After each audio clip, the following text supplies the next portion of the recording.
Hey, what's up? I'm going to be doing part 10 of the Shea Memorandum. It's going to be about 2 pages long. Ain't going to be long. Um, Part 10, why the Israeli groups from the Gerald Shea Memorandum. And it says here, and what I'll do is I'll go down. I'll even blow this up one more time so you can read it along with me.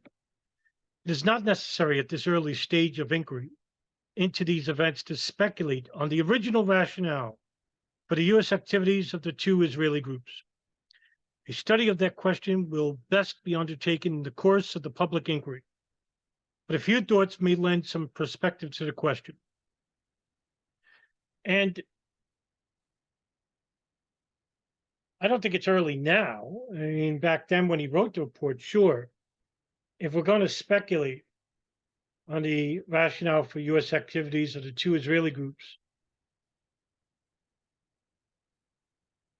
I mean, when you have a foreign intelligence ring that big operating in the United States, and you are at sensitive areas regarding areas of intelligence, areas of the government, you're going to attract attention, especially if you're trying to sell art at say, a drug enforcement agent's house or place of business. Who does that, really? I mean, it's really strange. And not every cop's an idiot, right? So they're basically going to say, well, this guy tried to sell me art. Why? And at laboratories, at office places of employment, um, FBI buildings, none of this makes sense. And they probably put two and two together and they started talking to other FBI, DA agents, and they noticed this pattern. That's what probably brought the attention of the US government. Well, anyway, the FBI, anyway. But I got a better question. Why did they come here in the first place? If the idea, this is what the Israelis' excuse is, was to monitor Israeli enemies of Hamas and Hezbollah. Okay, that's U.S. interest too, because anything that interests the Israeli government interests the United States because they're bought and sold for. Same thing for the Saudis. But they were monitoring Al Qaeda operatives as well. Now, Hamas, Hezbollah are not internationally terrorist groups. Hezbollah, I mean, regional, yes. International, not really. Hamas, definitely not. They're a Palestinian linked Salafist group. Al Qaeda is. And they've proven it with the attacks on the USS Cole and the East Africa bombings. And bin Laden had made it clear, even as far back as 1996, that they were going to attack the United States wherever we find them. So, how did the Israelis know about Al Qaeda here in the States? And why were they monitoring the 9/11 hijackers? Now, of course, we could speculate. This is where speculation comes in.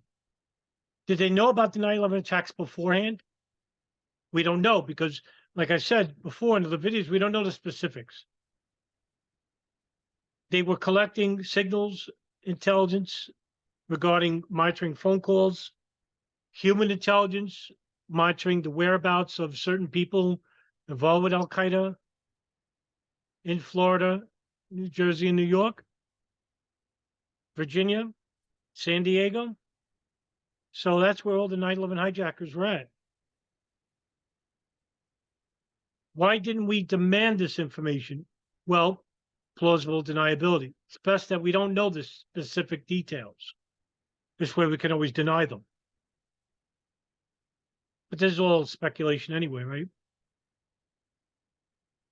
Maybe that originally the Israeli DA groups did little more than sell art though illegally, and violation of their visas, which is correct. Just to touch on that, when you apply for a student visa, it's different than a work visa. Work visa requires a little bit more background check than a student visa. Student visa, you're not allowed to work because you got to pay taxes on the work that you provide.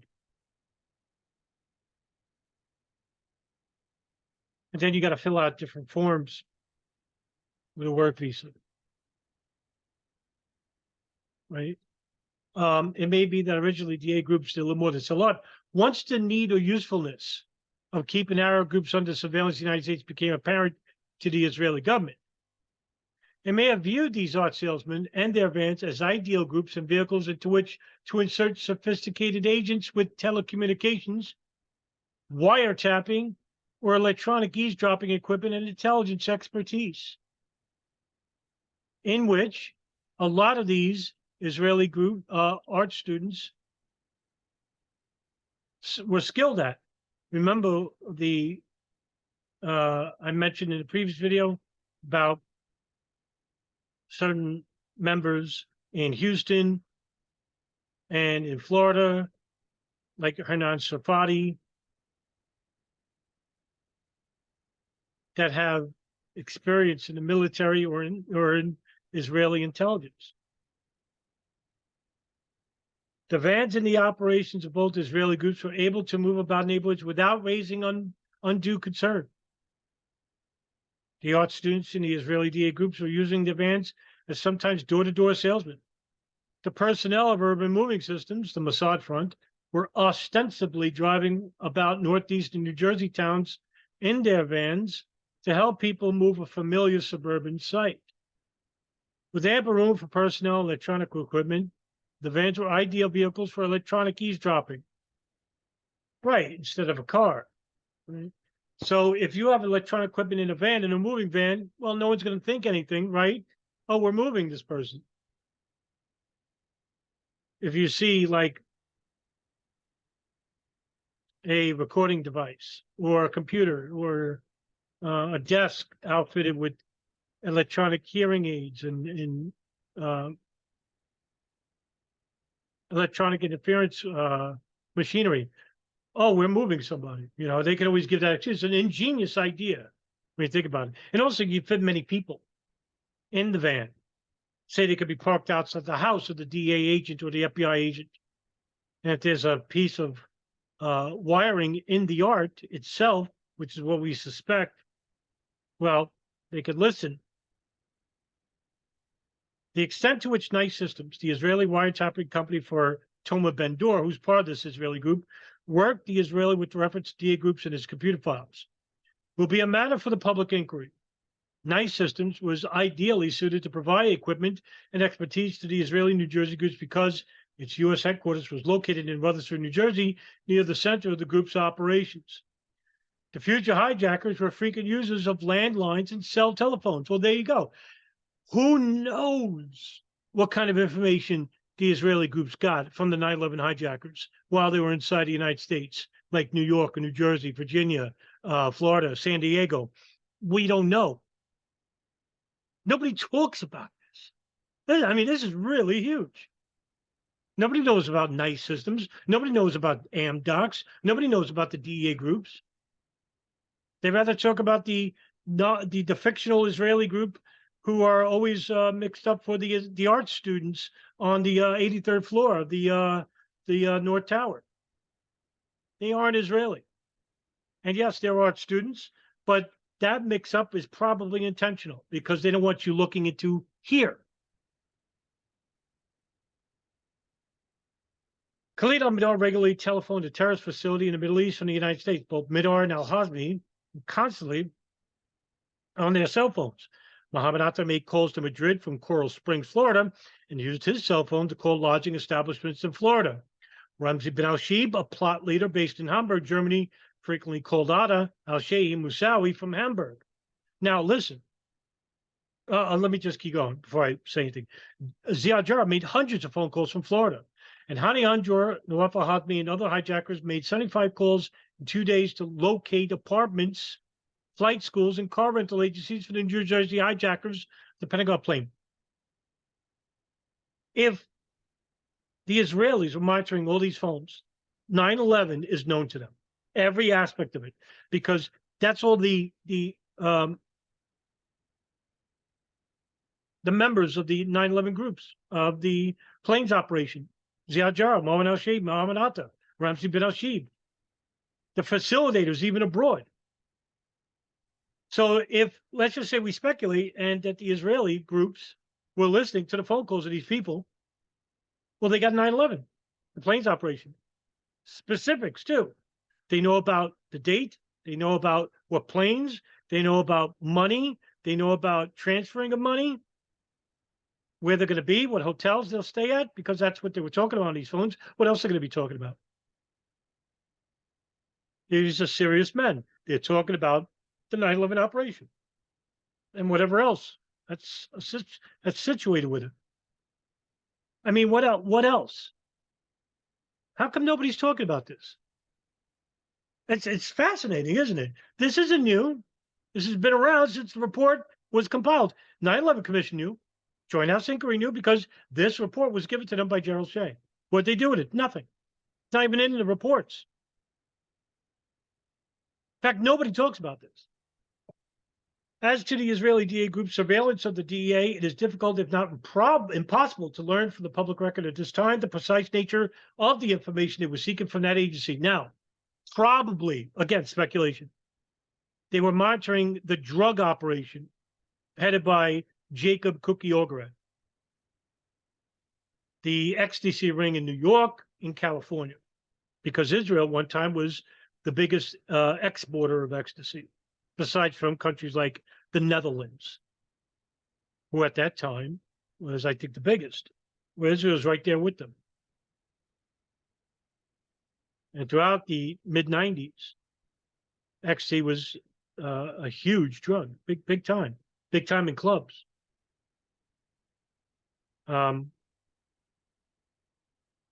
The DA itself, well, how do you pay black operations? Through drugs. Isn't that what the CIA does, right? They move heroin, they move cocaine, and then they use that money to basically buy weapons for black operations.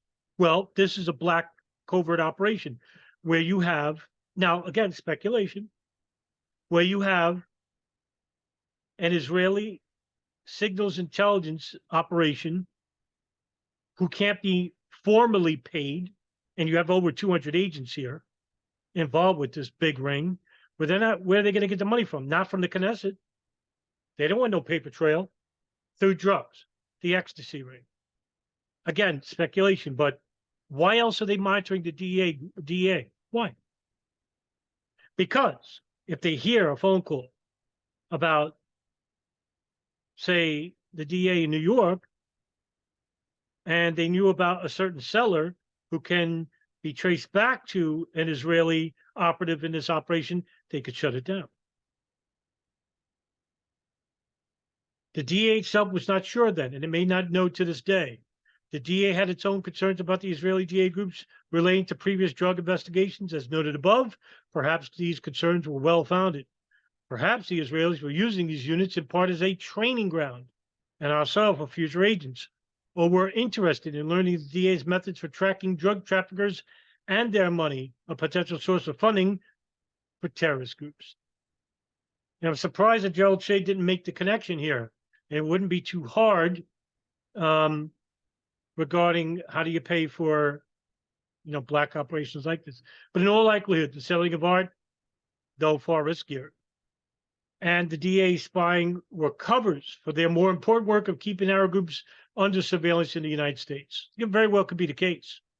This activity appears ultimately to have led the Israelis to future hijackers and forced upon them unwelcome decisions as to how much and when they should tell the United States of what they learned. Now, that's the end of that chapter. That's a great way to end that commentary. And I'll say it again. This operation appears ultimately to have led the Israelis to the future hijackers, unless they were getting information prior to that. And that's why they came here in the first place. And I think that's the reason. I can't prove it, but I can make a good argument for it. And force the Israelis to make an unwelcome decision as to how much information, when they should share this information, or whether or not they should tell the United States about what they've learned regarding the plane's operation and what they learned from these hijackers. Now, let's really go down that speculative conspiracy angle. And I don't think this is too fringe. I think it's pretty much rational, but it will call into question morals, the moral barometer of the Israeli government.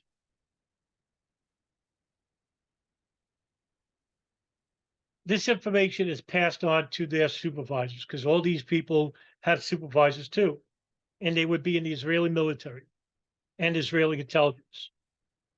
And this is passed either to them or to Netanyahu, who's the prime minister, or to the president, Ehud Barak. There's a decision made somewhere within that line. It may not have even gone to Barak. It may not even gone to Netanyahu. Or it may have gone to Netanyahu, but not to Barak. Remember, plausible deniability. This operation could have been solely an Israeli intelligence military operation where the information wasn't shared to the president or the prime minister of Israel because they didn't want to know that much.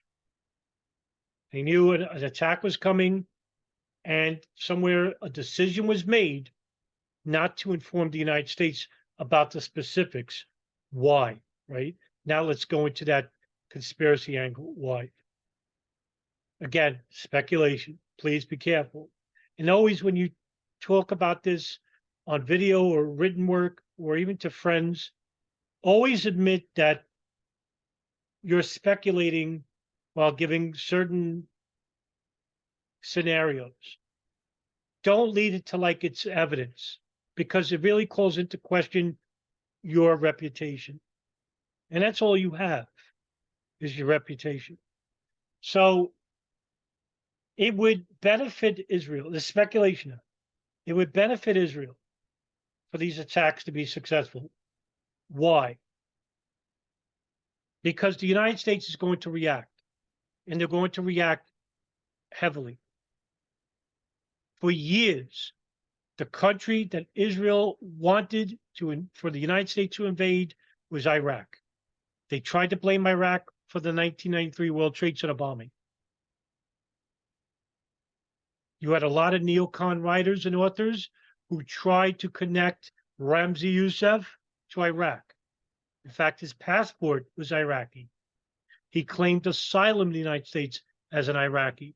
And they try to use that saying he's an Iraqi. He's not. He's Baluch from Pakistan, where he was raised. Same thing for Khalid Sheikh Mohammed.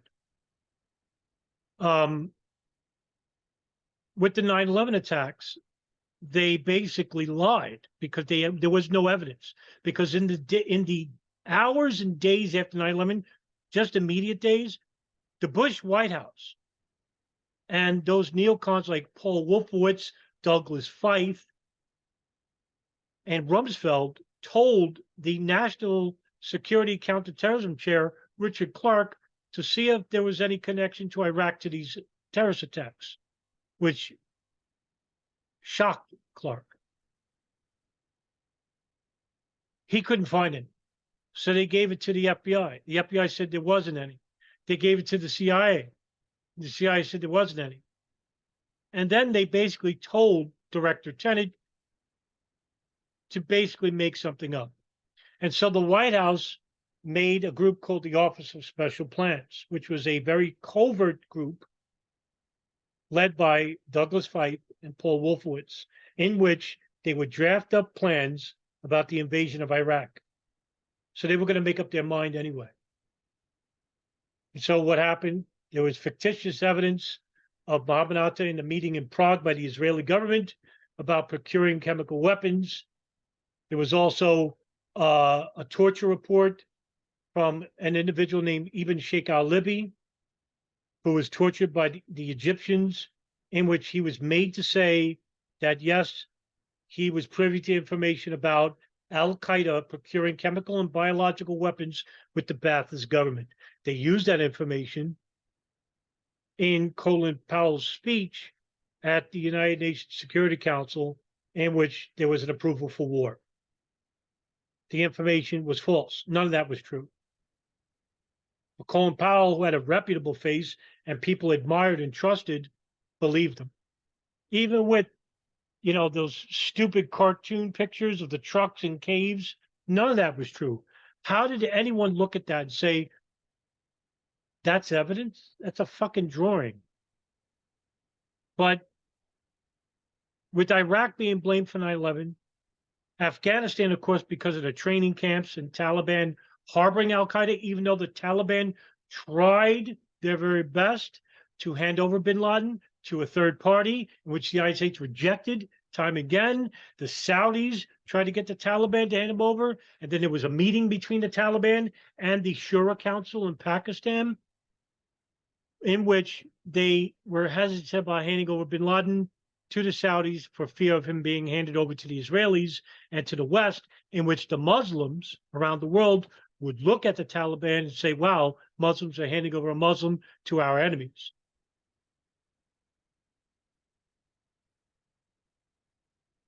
This is the reason why. And plus, also, the military destruction of Syria and Libya later on,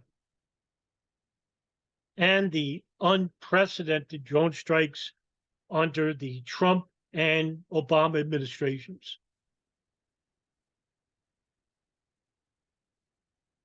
According to whatever numbers you want to read and listen to, there's over 1 million dead in Iraq, 38,000 dead in Afghanistan, I think close to 100,000 in the first couple of years. That's a 20-year war, by the way.